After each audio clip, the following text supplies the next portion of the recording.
Neraca perdagangan Indonesia kembali defisit, nilainya bahkan jadi yang terburuk pada tahun ini.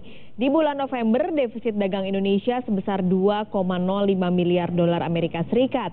Ini adalah ke-8 kalinya defisit terjadi sepanjang tahun dan jadi yang terburuk setelah pada bulan Juli defisit sebesar 2 miliar dolar Amerika Serikat. Sementara kalau dibandingkan dengan periode yang sama tahun lalu, neraca perdagangan Indonesia surplus sebesar 221 miliar dolar Amerika Serikat. Penyebab utama defisit November adalah ekspor migas dan non-migas sama-sama turun.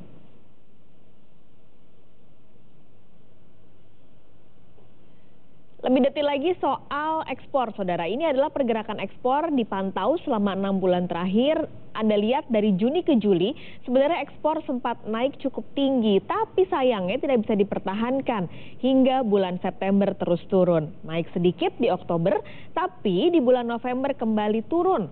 Penurunan menurut sektor terbesar terjadi di perhiasan atau permata yang turun hampir 53%. Sementara Tiongkok, Amerika Serikat, dan juga Jepang masih jadi negara tujuan ekspor tertinggi. Sebenarnya bulan November kemarin impor ini turun dibandingkan dengan bulan Oktober sekitar 4,47%. Penurunan terbesar terjadi di golongan mesin atau peralatan listrik sekitar 10%. Tapi ada catatannya, ada kenaikan yang cukup tajam yaitu di sektor minuman, kenaikannya tinggi sekali sekitar 470%.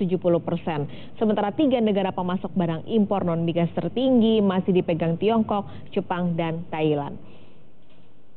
Yang menyebabkan defisit, yang pertama, yang utama adalah defisit di migas sebesar 1,5 miliar dolar, tetapi non migasnya juga mengalami defisit sebesar 583 juta.